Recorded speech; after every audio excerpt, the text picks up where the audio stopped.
2026 ஆரம்பிச்சு முழுசா இன்னும் 1 மாசம் தான் முடிஞ்சிருக்கு. இப்பதான் வந்து பிப்ரவரி முடிஞ்சிருக்கு. அதுக்குள்ளேயே ஜான்வரி 1ல இருந்து ஜான்வரி 15க்குள்ள கிட்டத்தட்ட 807 பேர் வந்து காணாம போயிருக்காங்க.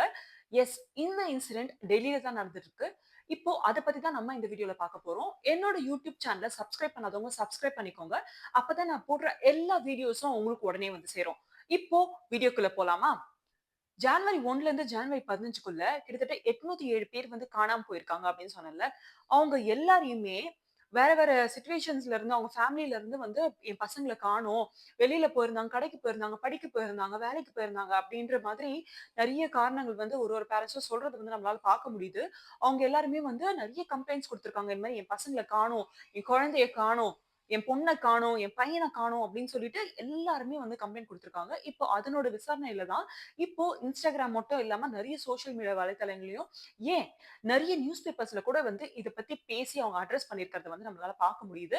சோ, இப்ப அந்த விஷயத்த பத்தி தான் இப்ப நான் எலாபரேட்டா சொல்லப் போறேன். கிட்டத்தட்ட ஒரு நாளைக்கு 54 பேர் வந்து கடத்தப்படுறாங்க. அதுல வுமன் அண்ட் கேர்ல்ஸ் வந்து 509 பேரு. அண்ட் மென் வந்து 298 பேர் அப்படின்னு வந்து சொல்றாங்க. இதுல 3 பேர் கடத்தப்பட்டாங்கன்னா, அந்த 3ல 2 பேர் வந்து கண்டிப்பா பொண்ணா இருக்காங்க. 235 பேர வந்து போலீஸ் ட்ரேஸ் அவுட் பண்ணிட்டாங்க. இதுல மெஜாரிட்டியான கேஸ வந்து இன்னும் சால்வ் பண்ண முடியாம இன்னும் தேடிட்டு தான் இருக்காங்க. அப்படின்றது வந்து நம்மளால வந்து போலீஸ் குடுத்த ரிப்போர்ட் மூலியமா வந்து நம்மளால பார்க்க முடியுது. ஆவரேஜா ஒரு நாளைக்கு 13 குழந்தைங்க வந்து கடத்தப்படுறாங்க அப்படின்றதும் வந்து அவங்க சொல்லியிருக்காங்க. இதுல மைனர் ஐ மீன் 18 வயசுக்குள்ள இருக்க பொண்ணுங்க அப்படின்னு பார்த்தா 146 பொண்ணுங்க வந்து கடத்தப்பட்டிருக்காங்க. பாய்ஸ் வந்து 45 பேர் அப்படின்னு சொல்றாங்க. இதுல டீனேஜ்னா ஒரு 18 வயசுக்கு மேல இருக்க பொண்ணுங்கன்னு பார்த்தீங்கன்னா, 169 பேர் வந்து காணாம போயிருக்காங்க. அவங்கள வந்து இன்னும் கண்டுபிடிக்க முடியல அப்படின்றது வந்து அவங்க சொல்லியிருக்காங்க. பாய்ஸ்ன்னு பார்த்தா 31 பேரு. இவங்களையும் வந்து இன்னும் கண்டுபிடிக்க முடியல. இப்ப நான் சொன்னேன்ல 169 பேர் வந்து டீனேஜ் பொண்ணுங்க வந்து காணாம போயிருக்காங்கன்ட்டு. அதுல 138 பேர் வந்து பொண்ணுங்களா இருக்காங்க.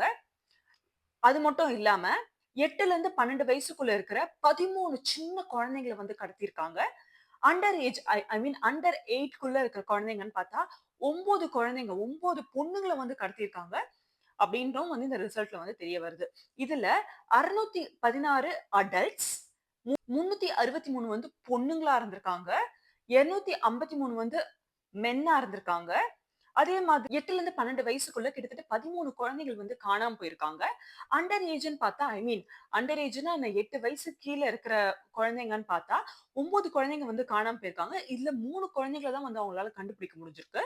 616 அடல்ட்ஸ் காணாம போயிருக்காங்க. 363 பொண்ணுங்க அதுல வந்து காணாம போயிருக்காங்க. ஐ மீன் 616 அடல்ட்ஸ் காணாம போயிருக்காங்கன்னு சொன்னேன்ல. அதுல 363 வந்து பொண்ணுங்களா இருந்திருக்காங்க.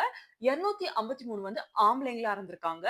435 அடல்ட்ஸ் வந்து இன்னும் கண்டுபிடிக்க முடியாம, போலீஸ்க்கு வந்து எந்த விதமான ட்ரேஸும் கிடைக்காம, எந்த விதமான ஒரு பிரிடிக்ஷன்ஸும் எதுவுமே கண்டுபிடிக்க முடியாம, அன்பிரெடிக்டபிளா இருக்கு அப்படின்னு வந்து போலீஸே வந்து ரிப்போர்ட் சொல்லியிருக்காங்க.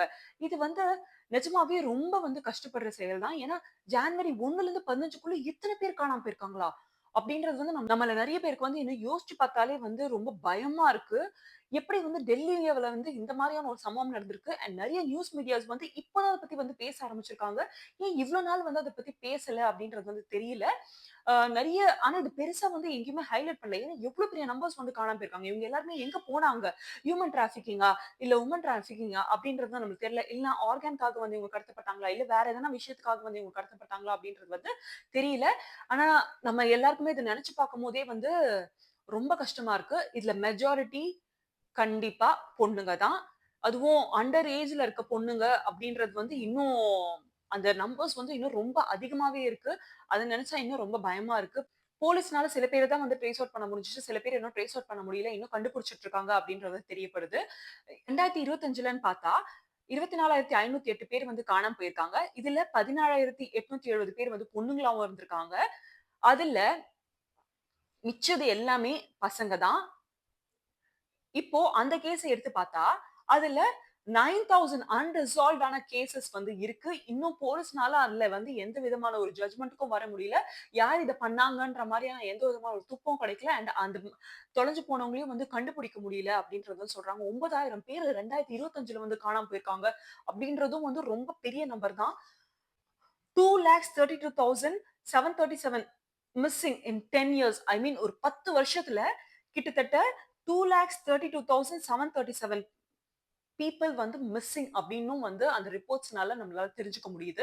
நிஜமாவே இதெல்லாம் பார்க்கும்போது ரொம்பவே பயமா இருக்கு. இதுல ஐ மீன் அந்த 10 வருஷமா அந்த நெறைய பேர் தொலைஞ்சு போயிருக்காங்கன்னு சொன்னேன்ல. 52,000 கேஸ் வந்து இன்னுமே அன்ரிசால்வ்டா இருக்கு அப்டின்ற வந்து ரிப்போர்ட்ஸும் வந்து நம்மளால பார்க்க முடியுது. நிஜமாவே அ நம்ம நாடு எத நோக்கி போயிட்டு இருக்கு? நம்ம நாடு வந்து இன்னும் சேஃபா இருக்கிறதுக்கான ஒரு இடம் இல்லையா? அப்டின்ற மாரியான கேள்விகள் வந்து நெறைய மக்களுக்கு வருது. நெறைய மக்கள் அத வந்து அட்ரஸ் பண்ணி அவங்க பேசுறதையும் நம்மளால பார்க்க முடியுது. தயவு செஞ்சு ரூல்ஸ் அண்ட் ரெகுலேஷன்ஸ் வந்து ரொம்பவே ஸ்ட்ரிக்ட் பண்ணணும்.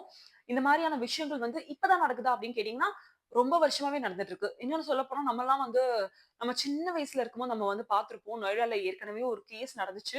ஒருத்தவங்க வந்து அவங்க அவர் வந்து நெறைய குழந்தைங்கள வந்து சாவடிச்சு டிரைனேஜ்ல போட்ட மாதிரியான ஒரு கேஸ வந்து நம்ம சின்ன வயசுல நம்ம எல்லாருமே கேட்டிருப்போம். எப்ப பார்த்தாலுமே டெல்லிய சுத்தி இந்த மாரியான நியூஸ்கள் வந்து நெறைய பரவுறது வந்து நெறைய நடக்கிறது, பரவுறது இந்த மாரியான விஷயங்கள வந்து நம்ம வந்து நெறையவே கேள்விப்பட்டுருக்கோம். ஏன் இந்த மாரி நடக்குது? ஏன் மத்த ஊர்ல இருக்கிற ரூல்ஸ் அண்ட் ரெகுலேஷன்ஸ் ஏன் நம்ம நாட்ல கொண்டு வரக்கூடாது? இங்க இருக்கிற நெறைய விஷயங்கள் வந்து வெளிநாட்ல வந்து இன்னும் ரொம்ப ஸ்ட்ரிக்ட்டா ஃபாலோ பண்றாங்க. அது எல்லாமே இங்கேயும் இம்ப்ளிமெண்ட் பண்ணா இந்த மாரியான விஷயங்கள் நடக்காது.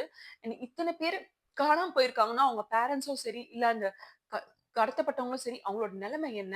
ஒருவேள அவங்கள இங்கருந்து கடத்தி எடுத்துட்டு போய் வேற எங்கன்னா எட்டுன்னு போய் விடுறாங்களா? இல்ல வேற எந்த மாரியான விஷயங்கள் வந்து அவங்களுக்கு நடக்குது? இல்ல வேற மாரியான விஷயங்களுக்கு வந்து அந்த பொண்ணுங்களையோ, பசங்களையோ யூஸ் பண்ணிக்கிறாங்களா? அப்படின்றது வந்து தெரியல. இவ்ளோ நாள் வந்து பண்ணியிருக்காங்க அப்டின்னா, கண்டிப்பா இவங்க எல்லாரையுமே வந்து ஒரு ஃப்ளைட் மூலியமா கூட்டு போயிருப்பாங்களா? அப்டின்னு நீங்க கேட்டீங்கன்னா, கண்டிப்பா ஃப்ளைட் மூலியமா அவங்க எல்லாரையும் கூட்டு போறதுக்கு சான்சஸ் கிடையாது. ஏன்னா, ஏர்போர்ட்ல வந்து ரூல்ஸ் வந்து எப்பவுமே ரொம்ப ஸ்ட்ரிக்ட்டா இருக்கும். யாரையுமே அவ்ளோ சீக்கிரமா வந்து கூட்டு போயிட முடியாதுன்றது வந்து நம்மளுக்கு தெரிஞ்ச விஷயம். அப்போ இது வந்து இந்தியாக்குள்ளேயே நடக்குது அப்டின்னா, அப்போ வந்து ஒரு ட்ரெயின் மூலியமாவோ, இல்ல ஒரு பஸ் மூலியமாவோ கூட்டு போறதுக்கு வந்து சான்சஸ் இருக்கு. அப்போ அந்த மாரியும் வந்து இத்தன பேர ஏன்னா ஒரு நாளைக்கு 54 பேர வந்து கடத்துறாங்க அப்டின்னா, அவங்க எல்லாருமே டக்கு டக்குன்னு வந்து இடத்த மாத்திர முடியாதுல்ல. அப்போ இவங்கள வேற எந்த மாதிரி இவங்க எல்லாரையும் வந்து நாடு கடத்துறாங்க, இல்ல இவங்க எல்லாரையும் வந்து என்ன பண்ணியிருக்காங்க அப்படின்றது வந்து நம்மளுக்கு தெரியல. நம்ம பொறுத்திருந்து தான் பார்க்கணும். ஒரு வேள ஷிப் மூலியமா கூட்டிட்டு போறதுக்கும் வந்து நெறைய சான்சஸ் இருக்கு. நெறைய மக்கள் வந்து அத தான் வந்து கருத்தாவும் எடுத்து வைக்கிறாங்க. நம்ம வந்து அந்த சைடு ஒரு ரூட்டையும் வந்து பார்க்கணும் அப்படின்றத. ஏன்னா, நம்மளுக்கே தெரியும். பாகிஸ்தான்ல இருந்து நம்மள தேடி நம்ம நம்ம நாட்டுக்கு வந்து ஒரு சில வருஷங்களுக்கு முன்னாடி வந்து தாஜ்ல வந்து எந்த மாரியான ஒரு டெரரிஸ்ட்னால ஒரு அட்டாக் நடந்துச்சு. எப்படி அவங்க நம்ம நாட்டுக்கு வந்தாங்க அப்படின்னு நம்மளுக்கு தெரியும். சோ, நம்ம சைட்ல வந்து இந்த ஷிப் மூலியமா வந்து நெறைய விஷயங்கள் ஐ மீன் ஷிப் மூலியமா நம்ம நாட்டுக்கு டிராவல் ஆகுற விஷயங்கள் வந்து நெறையவே இருக்கு. சோ, அந்த மாரியான விஷயங்கள கான்சன்ட்ரேட் பண்ணி நெறைய அங்கேயும் வந்து செக் பண்ணாங்கன்னா, ஒருவேள இந்த மாரியான விஷயங்கள் வந்து ஃபியூச்சர்ல நடக்காம இருக்கணும். அண்ட் ரூல்ஸ் கண்டிப்பா வந்து ரொம்பவே ஸ்ட்ராங்கா இருக்கணும். அப்பதான் இந்த மாரியான விஷயங்கள் ஃபியூச்சர்ல நடக்காம இருக்கும். அண்ட் அந்த பொண்ணுங்க, அந்த பசங்க, அந்த குழந்தைங்க எல்லாருமே அவங்க வீட்டுக்கு போய் நல்லபடியா சேர்ந்துரணும். கண்டிப்பா கவர்மெண்ட்ட நம்புங்க. கவர்மெண்ட் உங்களுக்காக கண்டிப்பா கை குடுக்கும் அப்டின்ற நம்பிக்கை நம்ம எல்லாருக்குமே இருக்கு. நம்ம பொறுத்திருந்து பார்ப்போம். இதுல இன்னும் வேற மாதிரியான என்ன நியூஸ் கிடைக்குது, அந்த பசங்க கிடைக்கிறாங்களா? இல்ல வேற என்ன மாரி அப்டேட்ஸ் வந்து அவங்க குடுக்குறாங்க அப்டின்றது நமக்கு தெரியும். அண்ட் இந்த மாரியான விஷயங்கள் நடக்குதுன்னே தெரியாம இருக்கிற உங்க ஃபிரெண்ட்ஸ் அண்ட் ஃபேமிலிக்கு இந்த வீடியோவ நீங்க ஷேர் பண்ணி விடுங்க. அண்ட் வேற எதனா விஷயத்த பத்தி நான் பேசணும்னு நீங்க நினைச்சீங்கன்னா, நீங்க கமெண்ட் செக்ஷன்ல சொல்லலாம். அண்ட் இந்த கேஸுக்கான ரிலேட்டட் அப்டேட்ஸ வந்து நான் கண்டிப்பா என்னோட அடுத்த வீடியோஸ்ல குடுப்பேன். சோ அதெல்லாம் நீங்க தெரிஞ்சுக்கணும்னா, என்னோட யூடியூப் சேனல சப்ஸ்கிரைப் பண்ணாதவங்க சப்ஸ்கிரைப் பண்ணிக்கோங்க. அப்பதான் நான் போடுற எல்லா வீடியோஸும் உங்களுக்கு உடனே வந்து சேரும். அண்ட் அந்த நோட்டிஃபிகேஷன் பட்டன வந்து கிளிக் பண்ண மறந்துறாதீங்க. Thank you.